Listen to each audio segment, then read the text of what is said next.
Boa tarde, ouvinte do Radar ZN.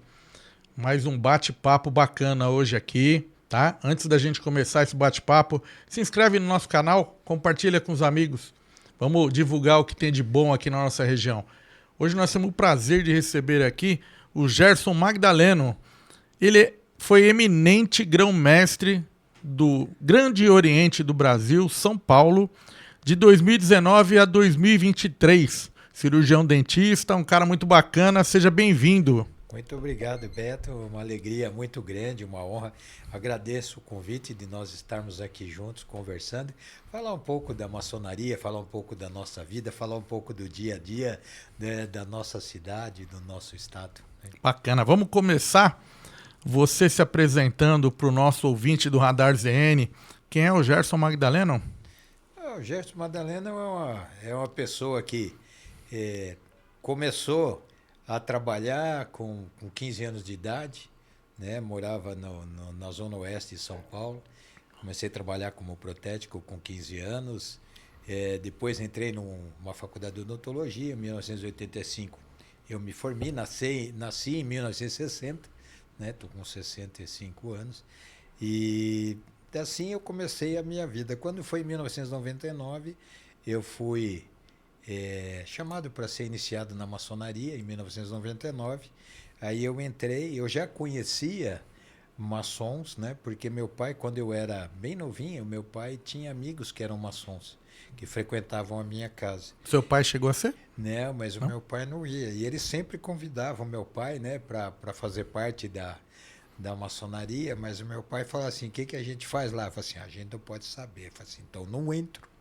Eu não vou entrar num negócio que eu não sei o que vai fazer. Meu pai era bem Tipo assim, São né? Tomé, só Tipo, acredito vendo, né? não quero. E apesar deles serem pessoas boníssimas, faziam um trabalho social maravilhoso, meu pai convivia tudo, mas não entrou na maçonaria.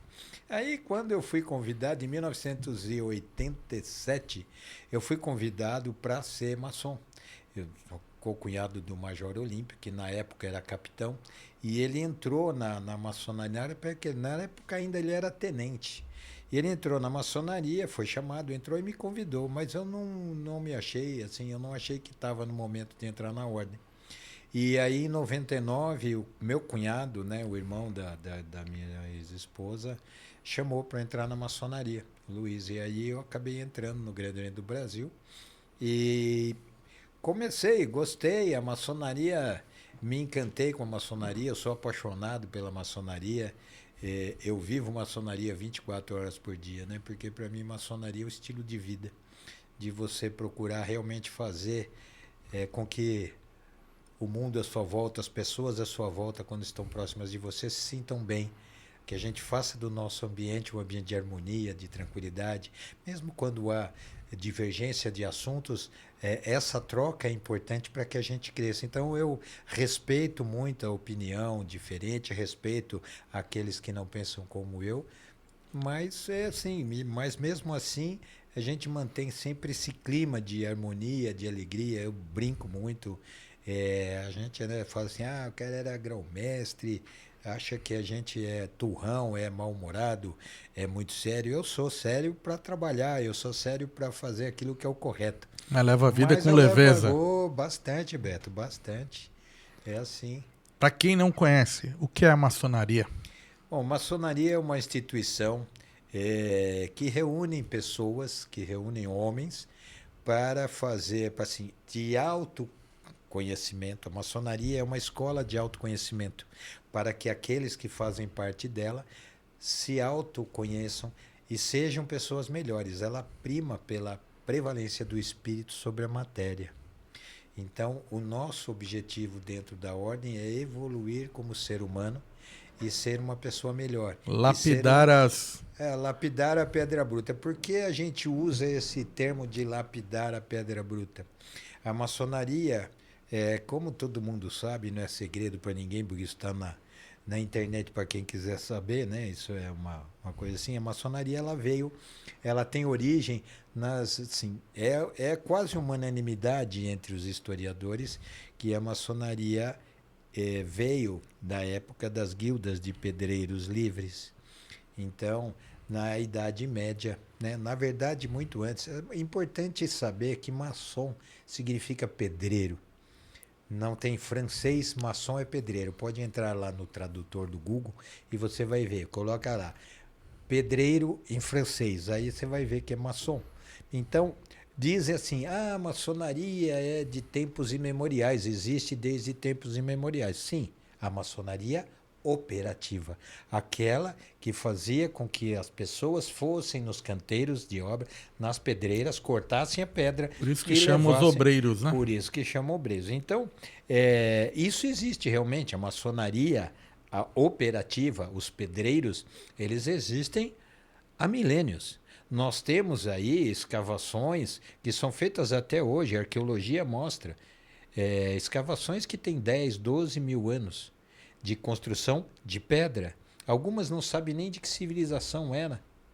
Então, nós temos ali, você vê, os gregos, os romanos, os árabes. Você tem construção lá na Turquia, você tem várias construções que são feitas por pedreiros. Então, realmente, a maçonaria operativa é milenar, mas a maçonaria que nós praticamos, ela é especulativa. Então, ela é filosófica e isso tem data de nascimento.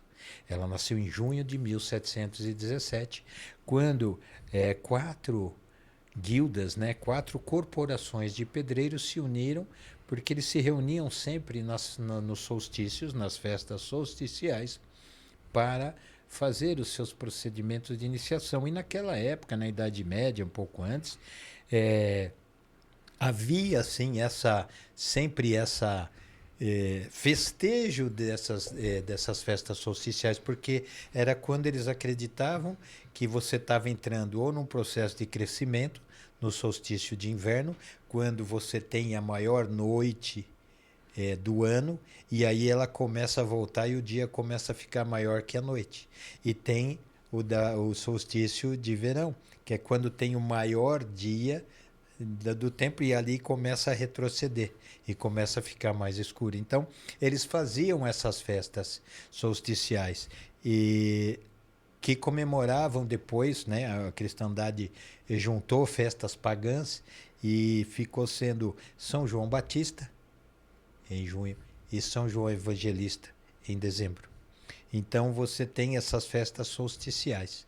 Então eles se juntaram para fazer essas festas solsticiais inicialmente.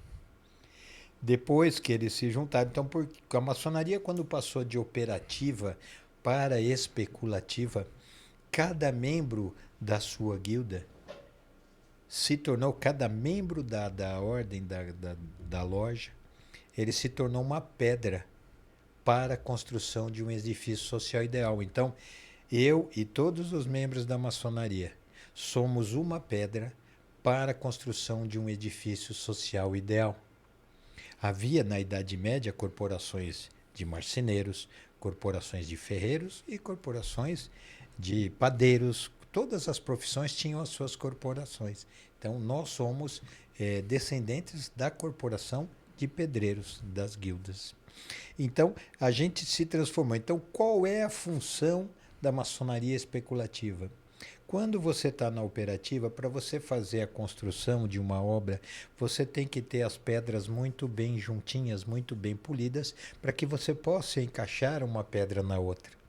E fazer dessa pedra, quando ela está encaixada, você faz a construção, tem um encaixe perfeito para proteger dos intempéries do tempo e tal, e ter uma construção sólida. Por isso se diz justo e perfeito. Porque está ali. Então você tem isso na construção. O que é para nós, simbolicamente, filosoficamente, o polimento da pedra bruta, para que nós possamos construir um edifício social ideal. É aparar as arestas que nos afastam uns dos outros. Nós somos, para que nós possamos construir um edifício social ideal, nós temos que ter proximidade um do outro. E o que são essas arestas? A inveja, a cobiça, a cólera, né? A ira, a soberba. Todos esses comportamentos que afastam uns dos outros. Então, esse é o nosso objetivo para polir, para nos lapidar. Porque quando nós somos gentis, somos respeitosos, somos educados, somos humildes, nós temos condição, temos compaixão, nós temos condição, nós nos aproximamos uns dos outros. Você não tem o menor gosto, e ninguém tem o menor gosto de ficar ao lado de uma pessoa invejosa, que só fala mal dos outros, uma pessoa arrogante, uma pessoa Ácida, né? prepotente. Então, a gente não fica próximo. Então, essas são as arestas que nos afastam uns dos outros. Ao passo que, se você tem uma pessoa educada, uma pessoa gentil, uma pessoa leve, uma pessoa divertida, você gosta de estar junto. Então, são esses comportamentos que a maçonaria especulativa traz, que é a nossa função desde 1717. E a gente, como nós viemos das guildas de pedreiros livres, a gente usa os instrumentos da arte da construção para poder trabalhar a nossa moral.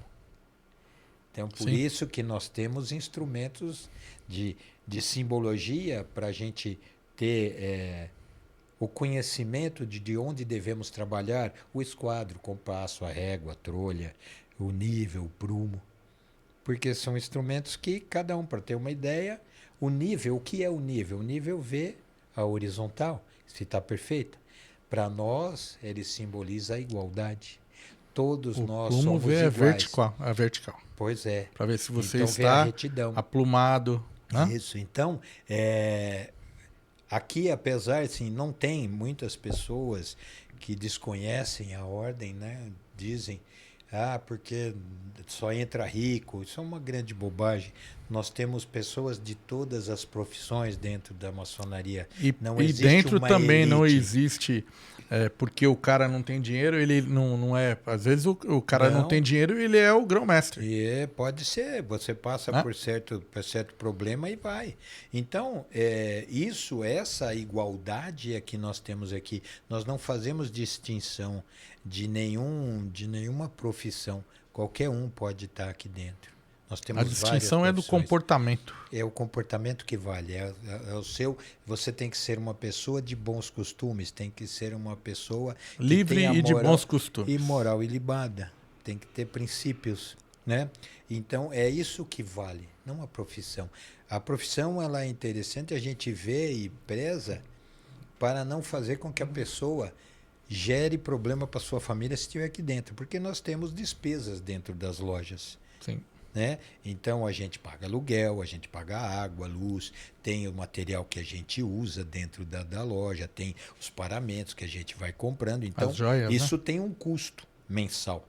Então, se você não tiver condições de assumir esse custo, sem prejudicar a sua família, então é melhor a gente esperar.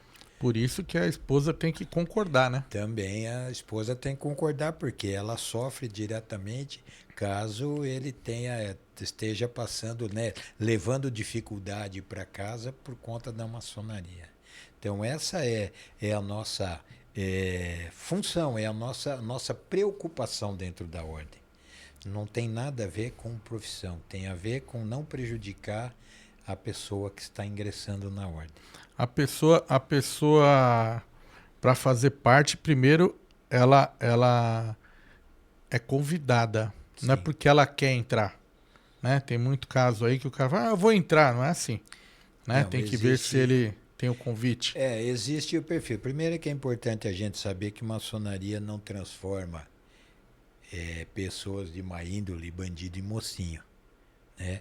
Nós pegamos pessoas que já são de boa índole com princípios para que elas se tornem pessoas melhores e façam do mundo à sua volta uma sociedade melhor, seja na família, seja no trabalho, né? Daquelas pessoas que são colaborativas e não aqueles que ficam puxando o tapete e invejando o que o outro faz, né? Fazendo fofoquinha para derrubar o cara que está acima para poder tomar o lugar dele. O que o cara não entende é que quando ele levanta alguém, ele vai junto. Pois é. Quando ele quer derrubar alguém, ele também vai junto, né? Puxa, então essas coisas são também. Então esse tipo de comportamento que a gente preza, né? De ser um exemplo na sociedade. Não é assim, eu não vou mudar o mundo, eu vou mudar A vida é a minha volta com as pessoas com quem eu convivo, né? Sim. Essa é o nosso objetivo. Às vezes, até num conselho para um amigo ou um irmão, você está ajudando ele, né? Sim. Às vezes só de estar próximo, só de se preocupar, de você ligar e saber o que está acontecendo, quando a gente sabe que tem. Porque fala assim, a maçonaria é uma instituição de ajuda mútua. Sim, a gente ajuda. Na família acontece isso.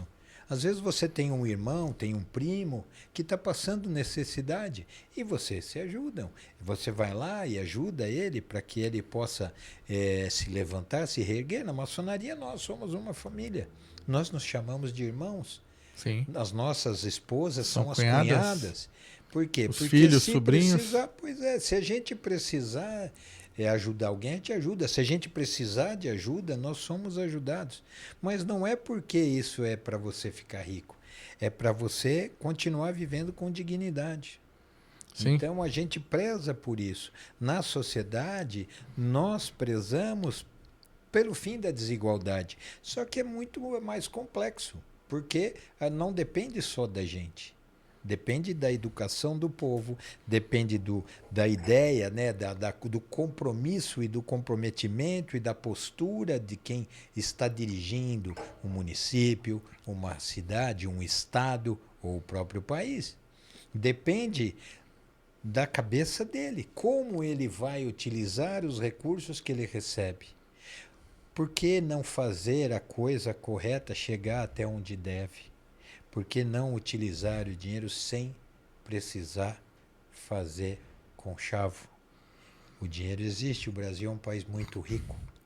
Só que, infelizmente, nem todo mundo usa esse dinheiro para o fim ao qual ele foi criado. Existem vários buracos nesse encanamento que vai fazendo com que a água se espalhe durante o caminho até chegar no local que ele deveria chegar. Seria uma pia com uma torneira e 50 ralos. Não sei se são 50 ralos, porque acho que é muito mais ralo do que... antes de chegar na torneira. O vazamento está antes. Já vem antes. Dentro dos mitos que existem, né?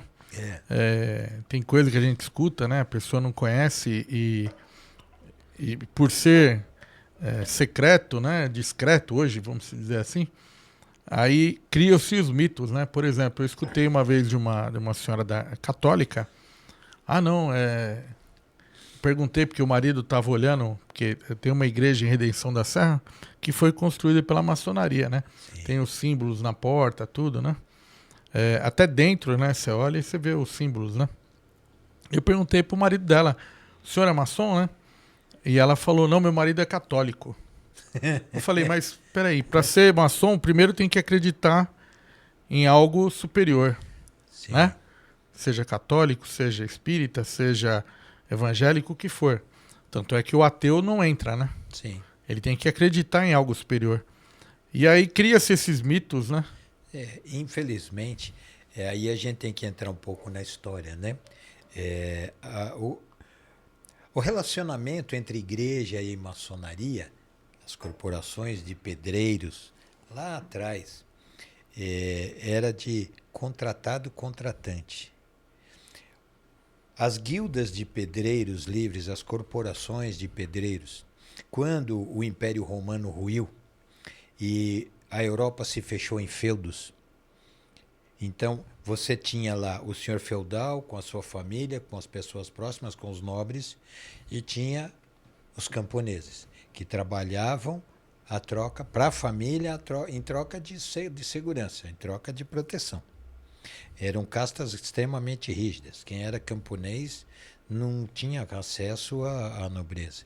Esse negócio que o príncipe casou com a camponesa que estava lá Só na coisa floresta, de filme. essa aí existe na Disneylândia. Lá na Disney tem bastante, mas isso na realidade não existia. Não tinha essa inter-relação. E aí, o que aconteceu? Quando ela se fechou, sabemos até hoje que o Império Romano tinha pessoas que tinham um conhecimento da arte da construção absurdo. Então, essas pessoas, quando o Império Romano ruiu, não deixaram de saber como se construía.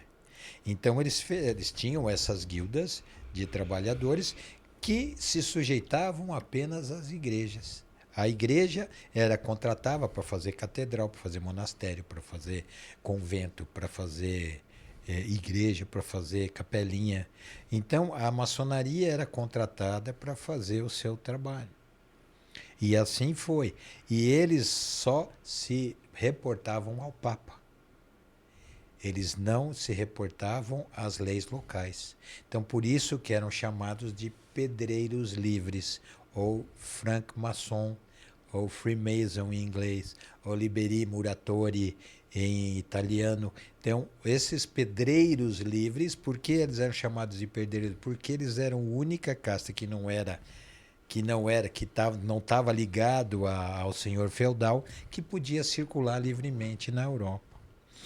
Então, logicamente, eles iam lá, às vezes tinha construções que levavam 2 gerações para ser construída, 3, mas eles, dentro da realidade que era a sociedade à época, eles eram livres. E assim essa corporação foi crescendo. Quando a maçonaria, em 1717, começou, o Renascimento apareceu, né, no início do século XVIII, começou a haver o Renascimento. E aqueles feudos, a maçonaria, a idade, na verdade, a Europa começou a crescer mentalmente de novo, saiu da idade das trevas. Então, eles começaram a colocar para dentro, porque o mercado de trabalho também, de obra, já também estava muito escasso. O mercado imobiliário estava bem saturado, porque já tinham construído vários castelos, pontes, tinha um monte de coisa. E aí começaram também receber dentro dessas corporações pessoas que não eram maçons, que eram pessoas da nobreza, que eram pessoas grandes pensadores, para poder estar ali dentro e ajudar a manter a corporação. Aí o que aconteceu? Começou a ter o que a gente chamava de maçonaria, começou a nascer a maçonaria especulativa. E esses grandes pensadores do Renascimento, eles pensavam, eles criticavam e eles contestavam a forma como a igreja, os dogmas que a igreja tinha e a forma como era tratado, como eles tratavam a população, a manipulação que se fazia em torno das pessoas, principalmente os mais humildes, aqueles que não tinham conhecimento. Então você manipulava. E então a maçonaria, esses maçons, alguns pensadores, não era a maçonaria de uma forma geral, mas tinha alguns que criticavam, que de forma muito veemente, de uma forma muito dura. O que fez a igreja? A igreja então começou a denegrir a imagem da maçonaria, porque se você não pode ir com ela, você não pode impedir que uma pessoa fale, apesar que depois houve inquisição, começaram a perseguir maçons, mas naquela época então começaram a criar mitos para denegrir a imagem da maçonaria. São adoradores do diabo, são satanistas, são pessoas que fazem sacrifício animal. Todas essas bobagens que não existiam, é uma escola filosófica, a maçonaria é uma escola filosófica que faz com que os seus membros apenas estudem, apenas trabalhem o seu crescimento pessoal. Mas aí começaram a falar que faz sacrifício animal, que faz um monte de bobagem, mata criancinha, né? A gente tem fábrica de criancinha, né? E então, assim, nós temos 50 mil irmãos maçons no estado de São Paulo, um pouco mais de 50 mil maçons. Você imagina, espalhados aí em aproximadamente 2.200, até dentro da igreja tem, né? Então, 2.200, 2.300 lojas que se reúnem toda noite. Onde você vai arrumar tanta criancinha? Já? Toda reunião. E fica tudo encoberto. Não rola, né? Então e começaram a criar. Por isso, infelizmente, até hoje, ainda existem pessoas que que pensam dessa forma. Na verdade, elas pensam pelo que os outros falam. Pois é, porque Ela não faz o não, próprio não estudo, não avalia. pensa, não Sim, avalia, né? sim. Ela leva para frente aquilo que falou. E tem verdadeiro assim, porque a maçonaria é uma instituição que é adoradora do diabo, é tudo satanista, não sei o que assim. Você já foi numa loja maçônica? Você já conheceu a filosofia maçônica? Não. Então como é que você pode falar uma Falar uma coisa dessa? besteira dessa. Numa das minhas publicações no Instagram do meu canal, eu recebi uma mensagem que era assim: como é que eu posso confiar numa associação que eu não posso levar minha mãe, minha mulher, meus filhos, eu não posso levar? Eu falei assim: aonde que você viu isso, cidadão? A gente tem uma instituição que preza a família. Nós temos instituições paramaçônicas que são feitas para nossos filhos, para as nossas filhas, para as nossas esposas, que participam junto conosco. Eles não podem participar de sessão maçônica.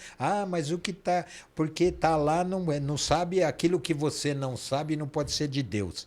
Isso é uma grande bobagem. Né? Isso é uma grande bobagem, porque o que a gente faz lá dentro, na verdade, não existe segredo. Está tudo aí, para quem quiser ver. Não existe nenhum segredo dentro da maçonaria. O que a gente faz... Ainda mais hoje com a internet, Pois né? E nós não somos uma ordem, uma instituição secreta, nós somos discretos. Sim. A gente tem CNPJ, tem endereço. Então, como é que você pode... tem registro em cartório. Como é que você é secreto? Que instituição secreta é essa que todo mundo sabe que existe? Que todo mundo sabe quem é. Se a gente fosse secreto, ninguém ia saber que existia maçonaria. Isso é uma grande bobagem. Que as pessoas falam sem pensar. E se conhecesse, se fosse ver uma palestra pública, que vira e mexe, existem palestras públicas dentro da instituição, se a gente fosse ver, você vê que não é nada disso. Aquilo que tem lá, maçonaria, são símbolos que a gente usa para que a gente possa analisar, refletir e ver o que aquela simbologia pode ajudar a gente a mudar internamente. A primeira coisa que a gente tem que fazer na ordem é autoconhecimento. É conhecer mesmo profundamente o nosso íntimo, o nosso eu mesmo, aquele mais profundo, para a gente saber quais são os nossos defeitos, quais são as nossas limitações, os nossos medos, os nossos recalques. A gente tem que conhecer primeiro aqui. Quando eu me conheço, eu posso começar a mudar. Aquele que se acha perfeito não muda, porque ele já é perfeito. Mas não existe ser humano perfeito. Então, as pessoas começam, o primeiro passo dentro da maçonaria é o autoconhecimento. Para depois você começar a se preocupar com as suas atitudes, a buscar não agir mais por impulso. Nós não somos mais seres da caverna, não somos mais selvagens. Hoje a humanidade, todo mundo sabe. O que você faz tem consequência. O que você fala tem consequência. A gente agia por impulso, por instinto, lá atrás, porque a gente precisava sobreviver. Hoje a sobrevivência é outra. Se a gente não estiver unido, se nós não estivermos em harmonia, a gente acaba com a sociedade. E é um aprendizado, né? Porque ali o cara tem que ter a responsabilidade de estar presente, de ir lá estudar. Ele aprende a ser educado, porque ele tem a hora de falar. Sim. Ele Disciplina. não interrompe ninguém, tem a disciplina. Então, disciplina. Cada sessão é um ensinamento que a pessoa Sim. tem. Né? Sim. Então, é pela repetição, pelas conversas que a gente tem, pelos trabalhos que a gente apresenta. A maçonaria preza pelo conhecimento. Mas não o conhecimento pelo conhecimento. Eu sei sobre qualquer assunto. O que aquele assunto que você conhece profundamente pode ajudar você a evoluir como ser humano. Essa é a nossa função e a nossa missão. É ver o que a gente pode fazer dentro daquele conhecimento que você adquiriu, que vai fazer com que você mude aqui dentro e mude o mundo à sua volta. Não precisa ser grandes coisas. Se você mudar o seu comportamento dentro da sua família, dentro do seu local de trabalho, dentro do seu meio social, você começa, se você muda o seu comportamento, as pessoas à sua volta começam a ter você como exemplo e vão mudando também, porque ninguém vai hostilizar uma pessoa educada, uma pessoa gentil, uma pessoa que não agride, uma pessoa que respeita as diferenças. Então essa diferença, né, essa mudança é que a gente faz, é começar a mudar o comportamento, porque você consegue, vamos dizer, a gente consegue contaminar, contagiar aqueles que estão à nossa volta a viver de forma harmônica, a viver de forma leve, a viver de forma respeitosa. Então essa é a nossa função. Infelizmente, as pessoas não param para entender, para conhecer e falam aquilo que foi criado há alguns 1000 anos atrás. Uma grande bobagem. Infelizmente, era para né, a humanidade evoluiu bastante no que se diz a tecnologia, mas infelizmente no relacionamento... Até que ponto a tecnologia ajuda ou atrapalha, né? Mas por quê? Porque nós evoluímos muito tecnologicamente, mas a gente evoluiu muito pouco no relacionamento interpessoal. Então, por isso que a tecnologia, em alguns momentos, atrapalha. Porque você não tem o conhecimento para fazer com que ela seja utilizada para unir e ajudar as pessoas. Veja hoje que nós temos aí as inteligências artificiais. E quantas pessoas estão usando isso para dar golpe? Pro lado mal. Entendeu? Então, isso é a formação. Essa é a tecnologia usada de uma forma de uma correta. forma inadequada. Tem aqueles que usam para o bem e tem aqueles que usam para o mal. Então, por isso, a gente tem que melhorar e evoluir o relacionamento, a nossa mentalidade de que se você faz mal para um, você acha que você está tendo vantagem, mas se você faz mal para um, você faz mal para todos. Nós somos uno. Tudo no universo é uma coisa só. Eu, você, a luz, essa mesa, o piso que a gente pisa, o tênis que separa o nosso piso do tênis, do meu pé. Nós estamos todos formados por átomos. Tudo que existe no universo é átomo. E você divide o átomo, você é uma bolinha com 90% do espaço do átomo é um espaço vazio. É só energia. Você diminui o átomo, somos átomos. Nós temos átomos, nossas células são formadas de átomos de carbono. E a gente vai diminuindo, nós temos as partículas subatômicas e depois nós temos um quark. Tudo é energia. A matéria é energia condensada. Então nós somos uma coisa só. Quando você tem um desvio de pensamento, Nikola Tesla dizia que se você quiser entender os mistérios do universo, pense em termos de energia, frequência e vibração.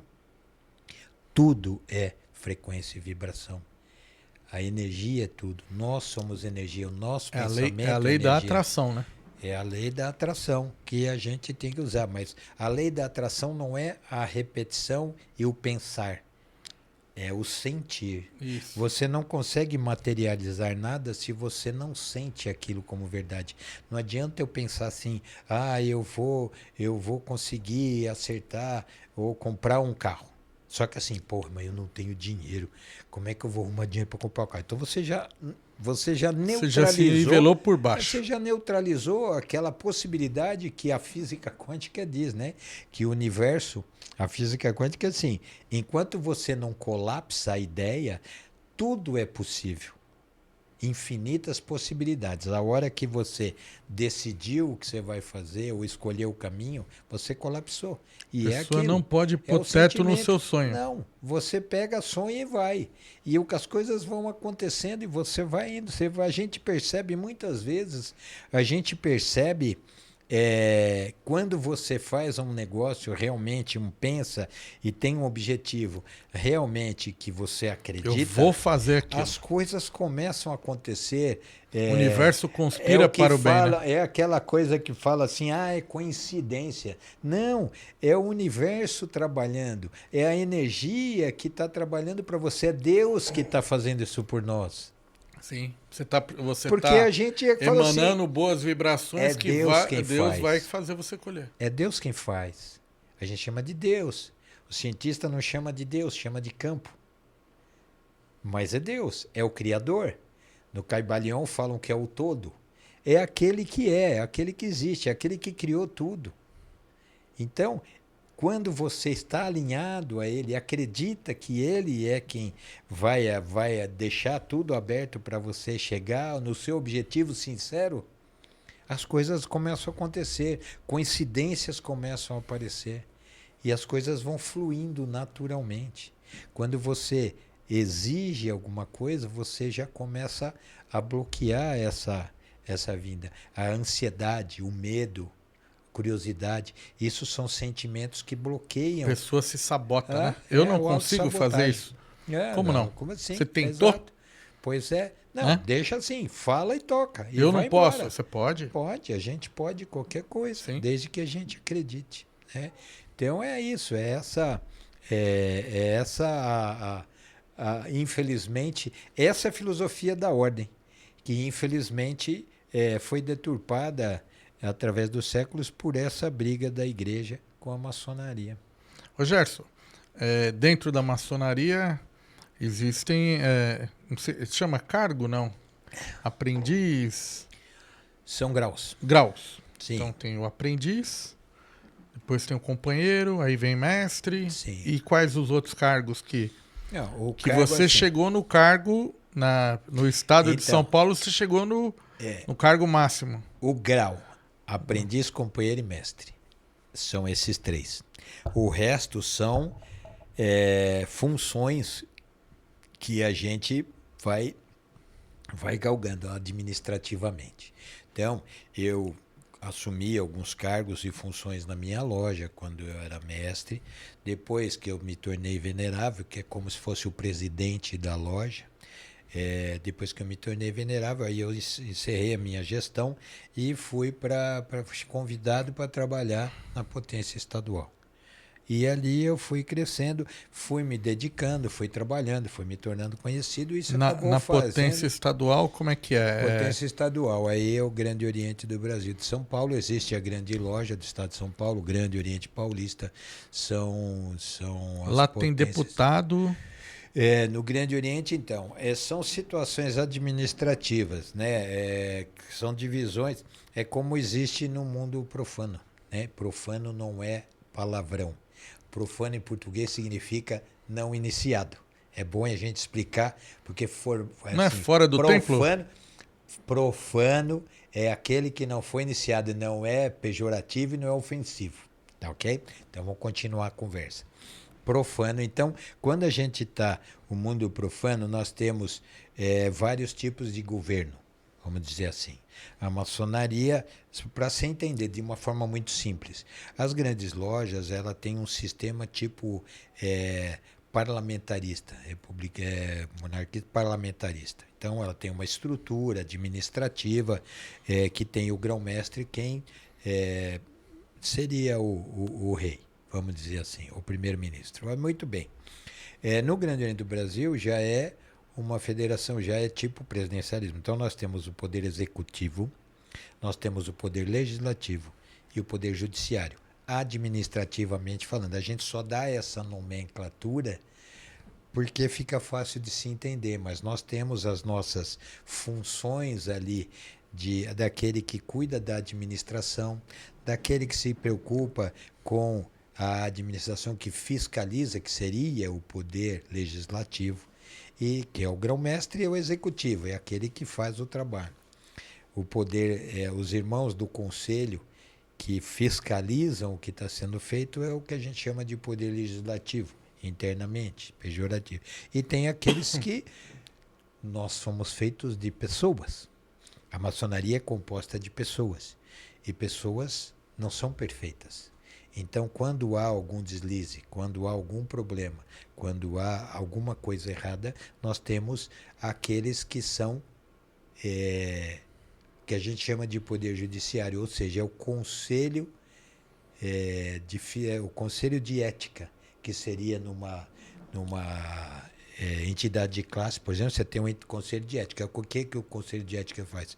Ele julga comportamento, que é o que a gente tem. Só que dentro da maçonaria, dentro do Grande Brasil, a gente chama esse conselho de ética de judiciário. Só isso. Só muda o nome para ficar bonitinho. Mas é esse aí. Nós temos o presidente, que administra, o conselho fiscal e o conselho de ética. Quando a pessoa já é mestre, aí ela tem os graus. Isso é estudo? Como é que é? Então, existem vários, né? Você fala assim, o cara é maçom 33. Nossa, Grau 33. Grau 33, assim. Nós temos ritos maçônicos, que são formas diferentes de se fazer a mesma coisa.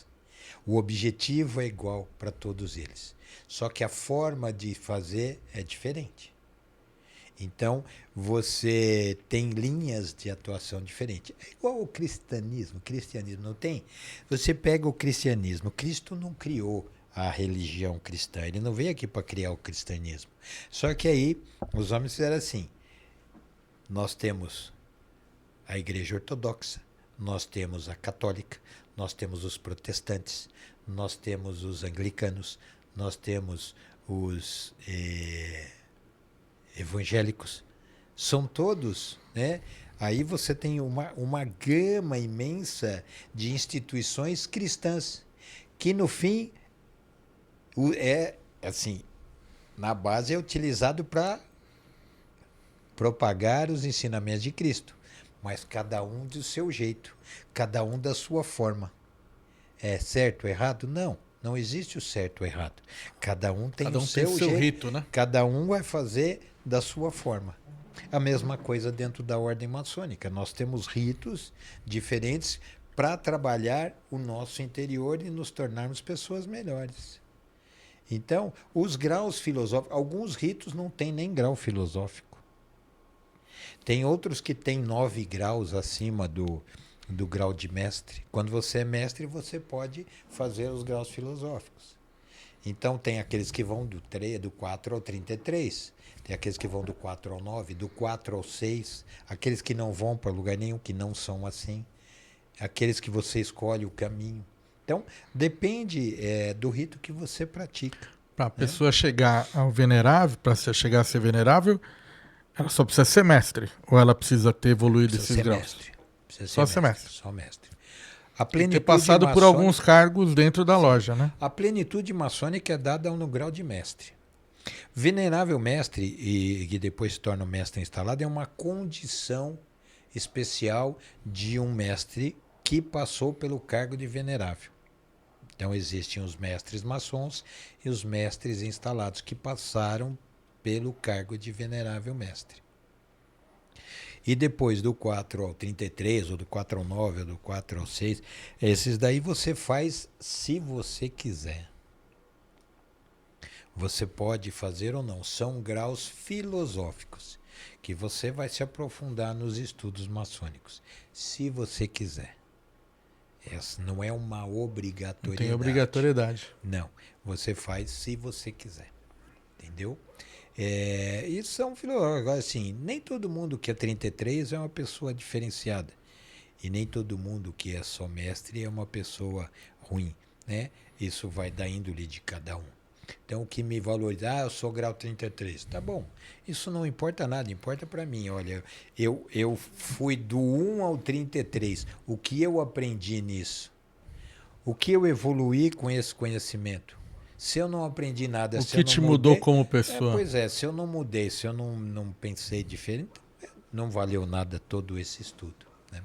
Tá. Então é isso. Me diz uma coisa, na época das pirâmides, já existia maçom? Pedreiro. Porque o estilo, né? Pedreiro. Existiam pedreiros. Existia maçom, pedreiro. Não o que a gente faz hoje. Eu não sou um maçom. Eu não sou um maçom operativo. Eu sou um maçom especulativo. Eu uso os instrumentos da arte da construção, a geometria, para me tornar uma pessoa melhor, para minha evolução pessoal. Lá no Antigo Egito, na Babilônia, na Antiga Pérsia, em Israel, né? Lá na Índia, na China, que tem construções, na Indonésia, tem construções, aqui em Machu Picchu, aqui no Peru, você tem construções que foram feitas por pedreiros. Sim. Que são maçons. Maçom significa pedreiro. Isso é uma coisa que a gente tem que entender sempre. Maçom é pedreiro. Então, Porque a gente tava conversando e eu falei, pô, na época das pirâmides já era uma...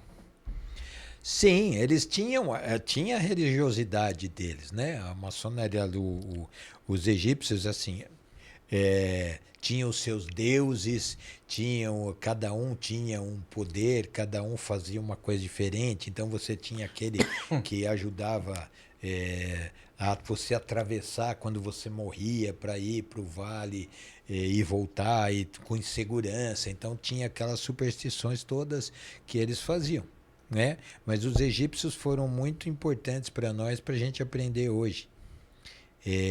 Tudo que a gente tem aqui a gente não leva. Eles guardaram tudo, achando que ia levar para o mundo depois da morte, e deixaram tudo para a gente, essa riqueza. Continua aí. Então, pois é. Então, assim, o que a gente tem que ter consciência?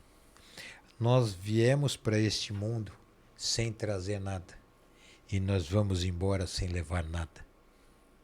Só que entre chegar e sair, a gente fica brigando por aquilo que não trouxemos e por aquilo que não vamos levar.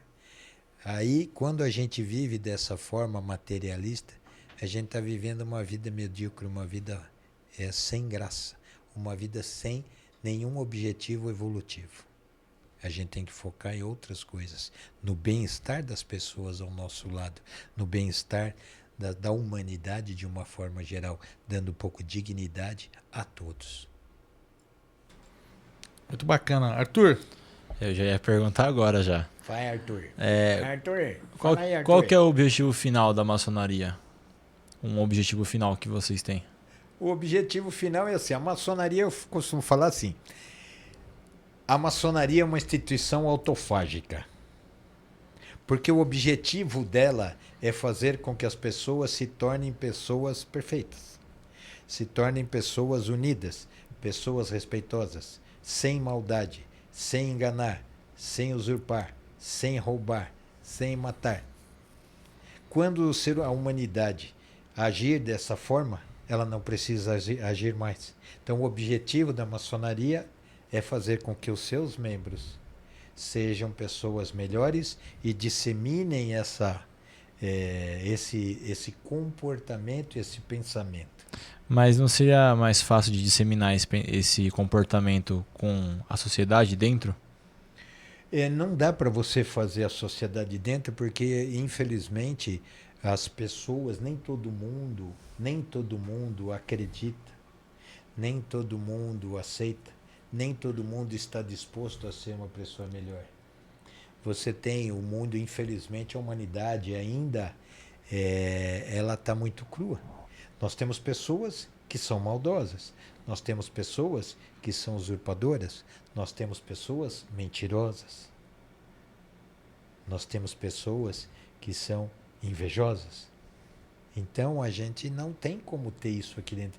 Primeiro tem que mudar. É igual uma pessoa que usa, vamos dizer, adictos, né? Não pode falar que é drogado, tem que falar que é adicto. É o politicamente correto. Então você pega um adicto. Não adianta. Por mais que você queira ajudar, se ele não quiser mudar, você não muda ele. Ele não sai dessa vida. Entendeu? Então é a mesma coisa na maçonaria. Não dá para você abrir para tudo. Podia abrir. A gente está conversando aqui hoje para mostrar para as pessoas o que é a maçonaria e desmistificar toda essa bobagem. Que não é uma religião, né? Não é religião. A maçonaria tem em seu seio todas as religiões. Fala assim, mas não acredita em Deus. Nós acreditamos em Deus. Nós somos religiosos. Pessoalmente, a maçonaria não é uma religião. É uma irmandade. Ela é uma irmandade, mas tem uma religiosidade. Mas nós congregamos. Por que, que a gente chama Deus de grande arquiteto do universo?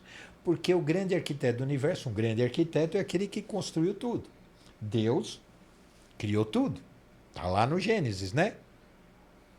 Faça-se a luz e a luz foi feita. E ele criou os bichinhos, criou a água, criou o planeta.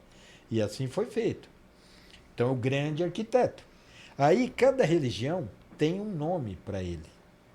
Então, nós temos Deus, nós temos Alá, nós temos Jeová, nós temos Buda, nós temos várias nomenclaturas. Nós temos Tupã. Sim, Né? sim, sim. Então, cada religião tem o seu nome. Então, a gente chama de grande arquiteto do universo porque aqui dentro nós temos todas as religiões, irmãos que praticam todas elas. Nós temos muçulmanos, temos cristãos de todas as variedades, temos anglicano, protestante, luterano, católico, apesar da igreja falar que a gente está excomungado. Ah, mas não está mais, agora a gente só está em pecado mortal. Aí, é uma grande bobagem. Aí, então, nós temos isso, nós temos judeus, nós temos budistas, nós temos hinduístas, nós temos taoístas, temos de tudo aqui dentro. Temos umbandistas, candomblesistas, tem tudo. E tem relação com maçonaria e Illuminati? Nenhuma. Nenhuma relação. São totalmente opostos. Isso daí, assim, não existe nenhum vínculo da maçonaria com os Illuminatis. Nada, nunca. Olha, eu estou há 27 anos dentro da ordem. Não existe nenhum vínculo. Nunca vi um documento. E olha que eu já participei da Secretaria de Cultura e Educação vendo documentos históricos. Eu nunca vi nada relacionado. E isso é outra invenção que a igreja fez de nos associar a um grupo de pessoas que eram radicais. Sim. E não tem nada a ver com a maçonaria. Ah, mas tem loja maçônica que já foi. Sim. São alguns grupos, exceções, são algumas pessoas que estão na maçonaria e que têm um comportamento inadequado. Infelizmente, são maçons. É igual à polícia. Né? Você tem 100 mil policiais no estado de São Paulo. Aí você tem 2 ou 3 ou meia dúzia dentro de uma viatura que faz uma bobagem. Os outros 99.990 é tudo bandido igual. A mesma coisa acontece com a maçonaria. A gente tem que parar de generalizar. Né? É assim, o engenheiro caiu a ponta. Engenheiro é tudo incompetente. Não. Aquele cara que fez aquele trabalho que foi ruim. Então, a gente tem que saber separar as coisas. O generalizar, o radicalizar é uma grande injustiça para quem é correto. Sim. Porque a maioria das pessoas é correta. Sim. É isso. E tem um segredo muito grande por trás disso que está escondido? Tem um segredo muito grande que ela não tem segredo nenhum. Ninguém acredita nisso, mas essa é a grande verdade. A maçonaria não tem segredo. O segredo que a gente tem, o silêncio que a gente tem, veio por tradição. Sim. Na época das guildas, na época que se trabalhava nas pedreiras, quando acabou o Império Romano, aquele que conhecia a arte da construção, ele tinha que manter aquilo em sigilo para que ele pudesse continuar sendo um pedreiro livre. Se todo mundo aprendesse a arte da construção, eles não existiriam mais, não teriam mais a sua liberdade e a sua condição privilegiada. Então eles mantinham o conhecimento em sigilo, em segredo. Quando a maçonaria se transformou em especulativa, trouxe isso por tradição. Só por tradição. Porque em 1717 fundou-se a maçonaria especulativa. Em 1730, um maçom operativo, um pedreiro, escreveu um livro, Maçonaria Dissecada, contando sinais, toques, palavras, tudo aquilo que o pessoal fala que é segredo maçônico, foi depois de 13 anos da fundação da primeira potência maçônica especulativa, já foi divulgada e dada aí para todo mundo quem quisesse ver. Samuel Pritchard era o nome dele. Ele fez isso. Então não existe segredo. Quem quiser buscar, o sinal, toque, palavra. O que nos diferencia das pessoas é que nós buscamos ser pessoas melhores. A gente quer tentar fazer do mundo à nossa volta um mundo melhor. A gente consegue? Não, nós somos imperfeitos, nós não somos perfeitos. Mas a gente busca ser melhor. É isso que a gente faz. A gente procura fazer o melhor, ser o mais correto possível. Mas a gente erra? Claro, lógico que erra. A gente não é perfeito. Se eu fosse perfeito, eu não estava aqui. Já estava em outro plano. Já estava em outro plano. E você já viveu alguma experiência marcante dentro da ordem?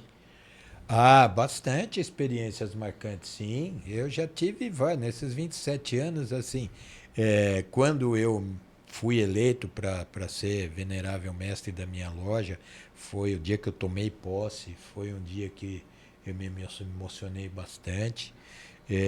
Quando eu fui galgado ao grau de, né, ao cargo de grão-mestre estadual, isso foi um dia que realmente me trouxe muita alegria também. E tive decepções também. Eu já fui caluniado, eu já fui difamado, já tentaram me prejudicar.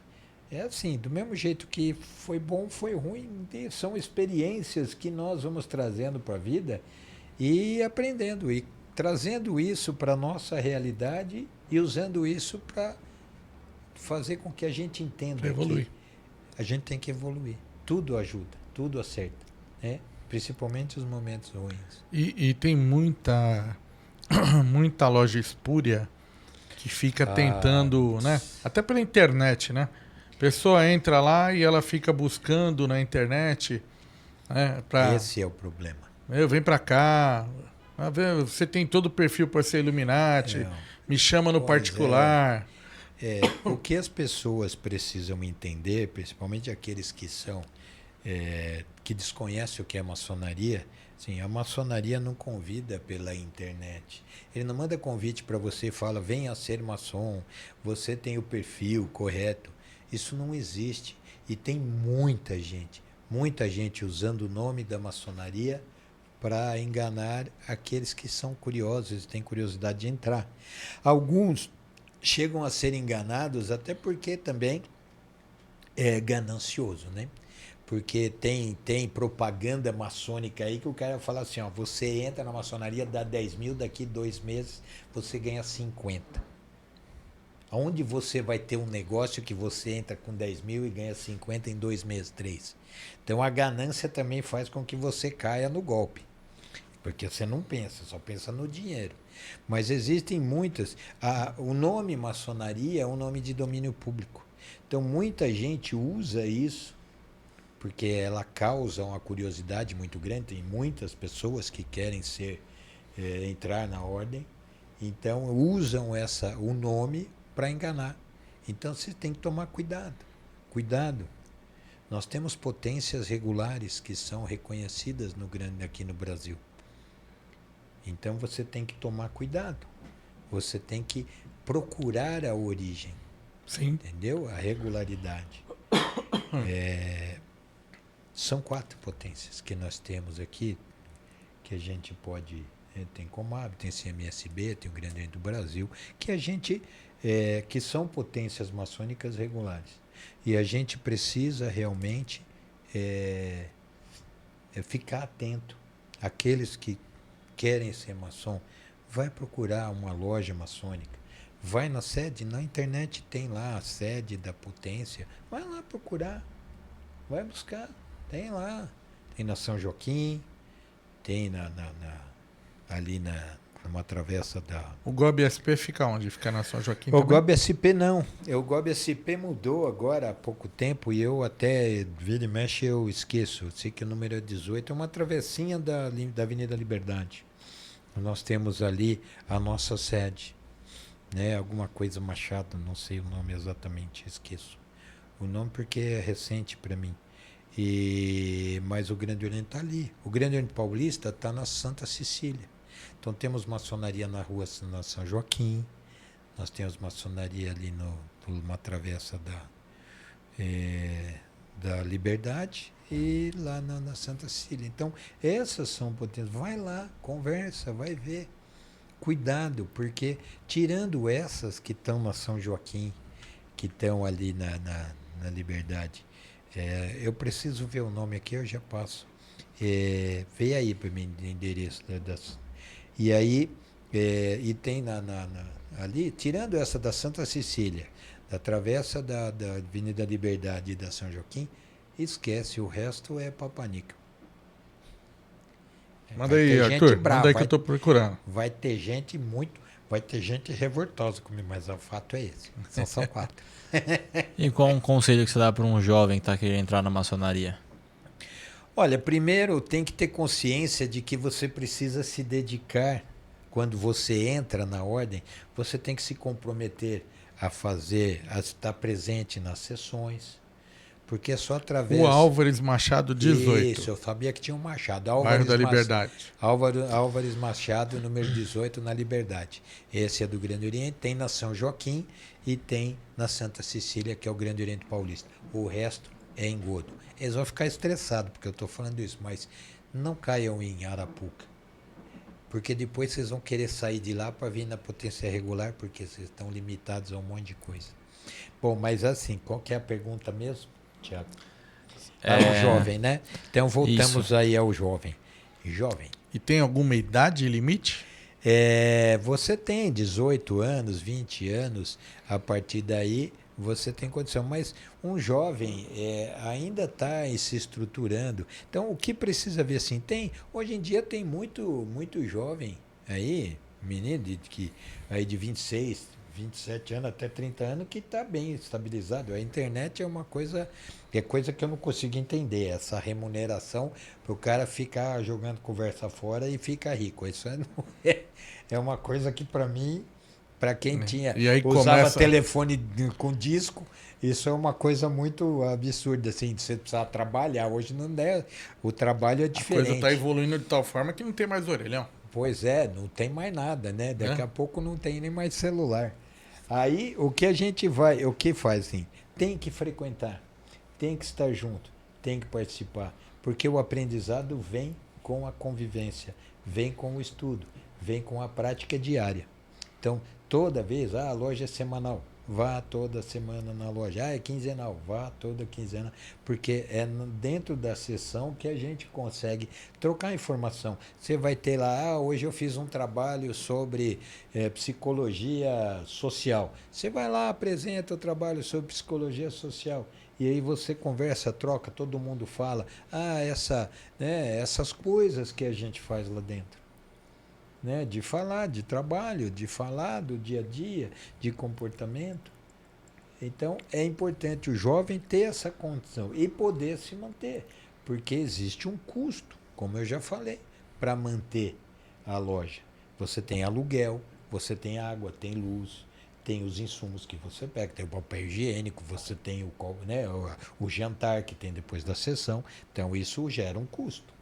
Então, você tem que saber assim, poder participar, ter esse gasto e não fazer mal e não comprometer a sua família. Mas tem como você receber um convite para você assistir, mas sem já entrar direto para você conhecer? Existem lojas que fazem palestras públicas, que são sessões que são feitas para explicar isso que eu estou falando aqui, na verdade.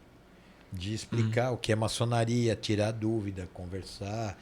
A pessoa vê o que é a loja, vê que não tem. Dentro da loja, vê que nós temos a Bíblia lá dentro. A gente não abre um trabalho maçônico sem ler trechos da Bíblia. Eu ia perguntar agora, vocês estudam vários tipos de filosofia ou vocês são mais nichados em algo específico? Não, todo tipo. A maçonaria é uma instituição que é aberta a tudo que é referente ao conhecimento. Tudo legal. Que faz crescer a nossa mente. Tudo que faz evoluir o nosso interior, o nosso íntimo, o crescimento pessoal. Entendi. Para mim tudo bem. Não restou dúvidas? Quanto tempo você fez algum sinal maçônico durante aí que eu não percebi? De jeito nenhum. Não tem nenhum sinal maçônico que eu faço. Não preciso fazer sinal maçônico porque isso aí não faz diferença. não existe mais nada que faça. Mesmo porque se ele fizesse, você não saberia. É por isso que eu perguntei, né, o palhaço? Se eu faço, não, mas tem... Quanto que nós estamos de programa aí? 1h06. 1h06? Aí, ó. Aí, tem um monte de coisa. Vamos mudar a notícia aqui. Em breve nós teremos um canal aqui, um podcast explicando, tirando todas essas dúvidas de maçonaria. Vou até focar em você, anuncia aí, vai. Olha pra cá e anuncia pro... Anuncia. Primeiro eu quero dizer assim, eu peço nesse momento que vocês nos sigam aí nas nossas redes sociais, né? Gerson.macon, que é o que a gente tem. E em breve nós estamos aqui combinando de ter um canal, né, de YouTube, onde nós vamos falar sobre maçonaria, sobre tudo o que acontece. Dar ensinamentos país. Também, né? Ensinamentos. Desmistificando a ordem e falando também sobre as coisas que existem e que acontecem no nosso país. Até porque a maçonaria participa de todas as coisas que acontecem no meio político, não só do nosso país, mas como do mundo, né? Tem essa formação. Depois de Getúlio Vargas, o Brasil teve um golpe muito forte, porque houve uma perseguição muito grande, mas a maçonaria ainda faz trabalhos maravilhosos, principalmente na área social, né? A maçonaria é a instituição privada que mais trabalha a área social. Já teve gente que falou assim, não, a igreja faz. Não, a igreja é obrigação, ela existe para ajudar as pessoas. A maçonaria faz isso de forma... graciosa. De forma espontânea. Benemérita. É espontâneo, você ajuda porque você quer. Então a instituição, nós temos lojas que cuidam de hospitais, de creches, de asilos, de APAES, de APCD. Além das outras instituições, que tem muitos, né? Caso do Rotary Club, caso Sim, do Lions, isso, né? Tem bastante maçom. A poliomielite foi erradicada com uma ação do Rotary Club Internacional. Então a gente realmente tem uma ação muito forte dentro da sociedade. Muita ação de benemerência, de ajuda a pessoas necessitadas, isso tem bastante. A gente não faz propaganda, mas a gente faz a ação. Porque quando você faz uma benemerência e fica divulgando o que você fez, você está fazendo autopromoção.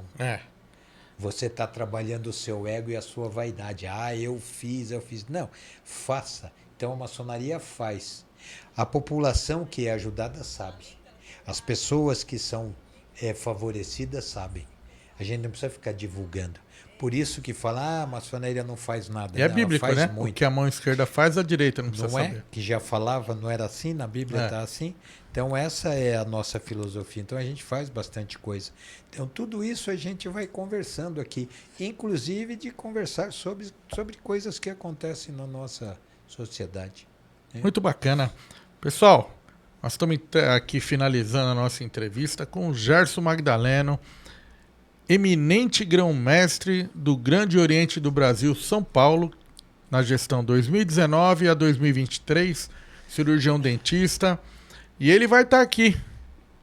Logo, logo nós estamos aí começando o programa. Ele vai tirar todas as suas dúvidas e vai divulgar o trabalho positivo que é feito. É, Gerson? É isso. E agora eu quero que você faça as suas considerações finais. Olha para aquela câmera, divulga de novo os teus canais e... Certo. Então, no Instagram, no YouTube, daqui a pouco vamos ter mais canais, né? Que é quando a gente tiver o nosso trabalho aqui já iniciado, teremos mais canais. Mas no YouTube, no Instagram, no Facebook, nós temos gerson.macon, que é o YouTube nosso... também é gerson.macon? O YouTube também é gerson.macon. Então, clica lá, nos siga. Tem coisas que a gente vai colocando ali, são informações que a gente fez aqui do mesmo jeito. Tem lá os podcasts que já alguns podcasts, algumas passagens que a gente já teve na internet, e vamos trabalhar junto. Esse aqui em breve também vai estar lá, porque o Arthur já vai colocar como colaborador e vamos junto. Esse nosso encontro aqui ficará disponibilizado também em breve no nosso Instagram, nas nossas redes sociais. Então, siga a gente, nos ajude a divulgar a maçonaria, a fazer com que as pessoas deixem de falar coisas que não é verdade, de mentir sobre uma ordem que é uma ordem que só prega o bem, só ajuda as pessoas, só quer o bem da sociedade. Então é isso. Muito obrigado a todos vocês pela paciência e estamos aí à disposição. Sempre que necessário, estaremos aqui em breve no canal para falar mais. Show de bola, Gerson. Gratidão pela tua presença, tá? Sempre bem-vindo, meu irmão. Conta com a gente aí. Eu agradeço, Beto. Muito obrigado mesmo. E você que assistiu o nosso programa, não deixa de se inscrever. Compartilha com os amigos. Arthur, gratidão aí mais um dia. A gente hoje esperamos um pouquinho mais porque recebemos o presente de ficar sem luz, mas tudo tem um porquê. Sim. Né? Isso também já está trabalhando a nossa paciência, a nossa tolerância, né? Tudo. Pois é, chegamos lá, vimos aquele monte de caminhão da Eletropaulo, os fios tudo lá, arrumando os fios, a árvore. Estavam arrumando para evitar problema. Pois é, conversou com educação, com o rapaz, explicou, aí a gente comeu pizza. Comeu a pizza na padaria Giovana e assim que funciona a vida. Então fiquem com aí. Deus. Não deixa de se inscrever e compartilhar nosso canal. Obrigado pelo Abraço. Radar ZN por essa oportunidade. Junto sempre. Fiquem com Deus.